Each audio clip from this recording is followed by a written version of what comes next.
All right, now we're going to talk on the pump. Because of how windy it is outside and the lighting conditions, we're just going to talk through the pump. We're not going to be running it at the current moment, so we won't have all the accessibility as if we were running it right now. But we would do everything we did in the cab to engage the pump. Also, to run the generator, we engage the PTO switch.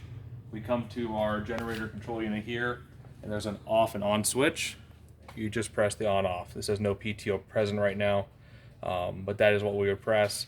Make sure when you're done using the generator, we press this off, then we walk into the cab and disengage the PTO. Once again, this is laid out exactly how we try to do it in the aerial. When our pump's running, we always want to be circulating water if we're not pumping anything directly. So if we're just sitting on the highway, sitting somewhere on scene, and we're not running water out of a discharge, we always pull our tank to pump, and then our tank fill will recirculate. To get the pump to start working and be able to operate the throttle, the downside / upside of this truck is once all the pump and everything's running, you just have to come up and press any button on here. Once you press one of the buttons on here, it engages your ability to start pumping. Might be able to change that, but at the current moment right now, that is how it is laid out. I have to look at some programming and see if we can change that. Your throttle is down here with the big red idle button to idle down. At any point on your governor, we can press our red button here. This will idle down the throttle. This can increase and decrease your set pressures. And then this one cycles it between setting a pressure that you want the truck to keep it at or setting it at RPM. It's just a more updated version of what's on the aerial, but this is still a digital governor that operates the entire system. To give you an idea of the layouts, you've got scene light switches here. Your left and right scene light run the left and right side of the body. Remember, the cab scene lights are all ran from the cab. This runs all the body. These are ran off the generator. They are 110, so you have to have the generator engaged for these.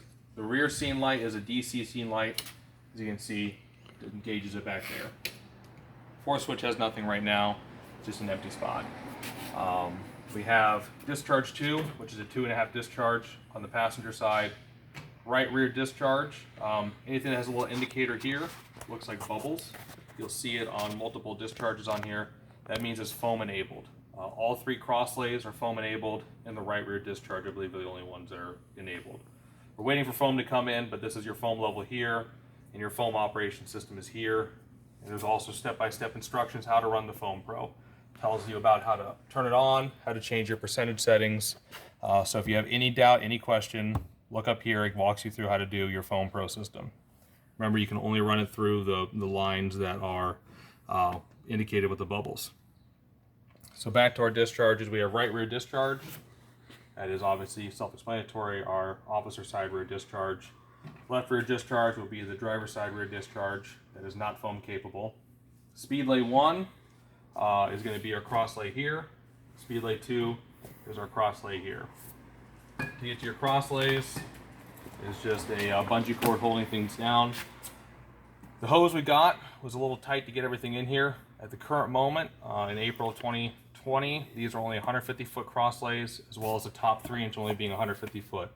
It was designed to fit 200 feet, so eventually, once we start getting hose broke in, this will hopefully have 200 feet in all 3 crosslay. It's a little snug, but we have pull-throughs to be able to pull your hose on either side. Right now, the nozzles are facing on the passenger side with these 2 crosslays. When we get to the other side, we'll show you how to pull the entire tray out to reload. But this speedlay correlates to each one that's indicated on the crosslays. Speedlay 1, Speedlay 2, Speedlay 3, those will most likely, correction, 2.5 speedlay is how it's labeled. These will most likely be how we're going to run most fires and your probably most commonly pulled crosslays. Your front bumper discharge, once again self-explanatory, 200 feet. That is currently 200 feet on the front bumper of 1.75 inches. It is foam capable. Discharge 3 is a large discharge. It has a 5-inch Doris connection for any relay pumping we might have to do. So you're going to be probably running 5-inch hose from this truck to another truck. It slowly opens with a turn handle. Discharge 1 correlates to this discharge right here. We have an intake here for 2.5. We have the engine cooler and pump cooler. These should just be quarter turns, and that'll engage those. We have electric prime. Press and hold button to run the prime. Our deck gun is a crank controlled deck gun to get water to it. and then once again your tank pump, tank fill. Our intake, we have 5-inch intakes on both sides, and then we have our water level here, as well as on each side of the cab there's a water level indicator with large warning lights, and there's also one on the rear of the truck. To run the deck gun, we have a manual control here. To run it and to initiate it, you must engage the up monitor or down monitor. So you press up, it will raise the deck gun. The current moment is stationary to be sitting straight up. Hopefully with programming we can get it so it's not always facing upwards. You can run the rest through here, but we also, in the driver's compartment, have our 2 controllers. Make sure to pay attention to which one you're grabbing. One runs your wireless gate valve that's hooked up to your 5-inch supply line, and one operates your deck gun. Should match identical to what's on the pump panel. To turn this on, top button here, should have your power on. Once that goes solid, it means you're connected.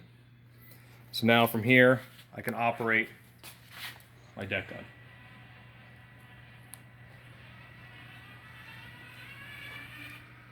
Now, if you're flowing water, does that automatically drain before you lower the deck gun? Kind of like on the aerial, you don't want to blow the seals out. That's a great question I don't have an answer for. I will find out. Glad it's on the video. Glad it's on the video, yeah. We'll get back to that on when you go to lower this if you have to drain out the line. Good recommendation with anything that extends or retracts, just like the aerial. When you run the waterway, you should drain it after you close the valve and then retract your aerial. With this, you can adjust your patterns, straight stream to fog. When we're done, all we have to do is press the big P button, which is park. It takes quite a while to park. It does a full 360 and then back 360 the other way, and then it parks itself. That's just itself calibrating. If you do it wirelessly, you cannot turn off the power before it's done parking. I found that out the other day, and it just left the deck gun sitting straight up. Did you break anything? No. Okay. Also in the pump panel, this is your remote control, same as the aerial, to operate your what's called the HydroMaster. It's a electronic gate valve, so you can do single man operations for the hydrant.